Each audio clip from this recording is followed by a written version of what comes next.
This story was shared online by a guy who had just moved to Los Angeles. He was 18 at the time, living alone for the first time, and still trying to get used to the city.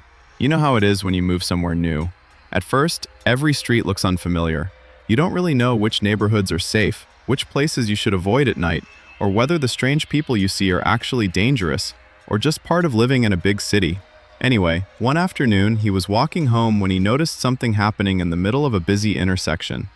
There was a man in a wheelchair trying to cross the street, but one of the wheels seemed to be stuck. Cars were starting to move around him, people were honking, and nobody was stopping to help. So the guy walked into the street, grabbed the handles of the wheelchair, and helped push the man safely onto the sidewalk. It only took a few seconds.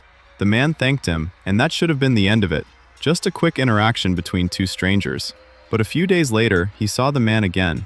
He was sitting near a convenience store, only a few blocks from the apartment. At first, he didn't think much of it. They lived in the same area. It wasn't that strange. The man recognized him, smiled and waved. The guy waved back and kept walking. Then he saw him again. This time, the man was sitting outside a restaurant. A few days later, he appeared near a bus stop, then near a grocery store, and after that, at the end of the street where the guy lived. Now, none of these encounters were especially frightening on their own. The man never threatened him. He never shouted anything. He never tried to grab him. Most of the time, he just sat there and watched. But that was exactly what started to feel strange. Every time the guy noticed him, the man was already looking directly at him, not glancing in his direction, not looking around and suddenly recognizing him. He was already watching. Still, the guy tried to convince himself that it was nothing.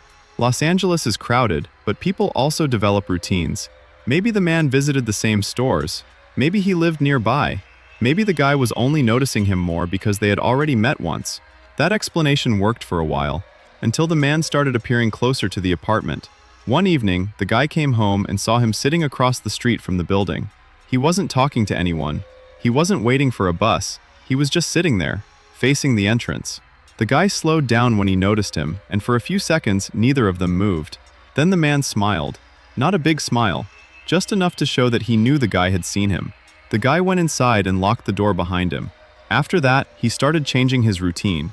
He used different streets. He stopped going to the same stores.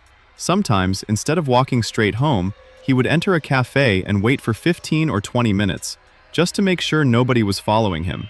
For a while, it seemed to work. The man disappeared. Days passed, then weeks. Eventually, the guy started to believe that he had overreacted. Maybe it really had all been a coincidence. Maybe the man had moved away. Maybe he had simply stopped visiting that part of the city. A few months later, the guy went to visit a friend who lived on the other side of Los Angeles. And I don't mean a few streets away. His friend lived around 20 miles from his apartment, far enough that there was no reasonable explanation for someone from his neighborhood to suddenly be there. They spent most of the evening hanging out at the apartment. Then, sometime after midnight, they decided to walk to a nearby donut shop. The streets were mostly empty. They bought some food, stayed inside for a few minutes, and then started walking back. Everything felt normal, until they stepped outside. The guy looked across the parking lot and immediately stopped. The man in the wheelchair was there, sitting under one of the streetlights, looking directly at him. At first, the guy thought he had to be mistaken. It had been months since the last time he had seen him, and they were 20 miles away from his neighborhood. But it was him. Same wheelchair, same face, same quiet expression. His friend noticed that something was wrong and asked who the man was. The guy didn't answer immediately. He was too busy trying to understand how this was possible. The man began moving toward them, slowly. The guy told his friend they needed to leave. They started walking quickly back toward the apartment building. When the guy looked over his shoulder, the man was still coming after them. So they ran.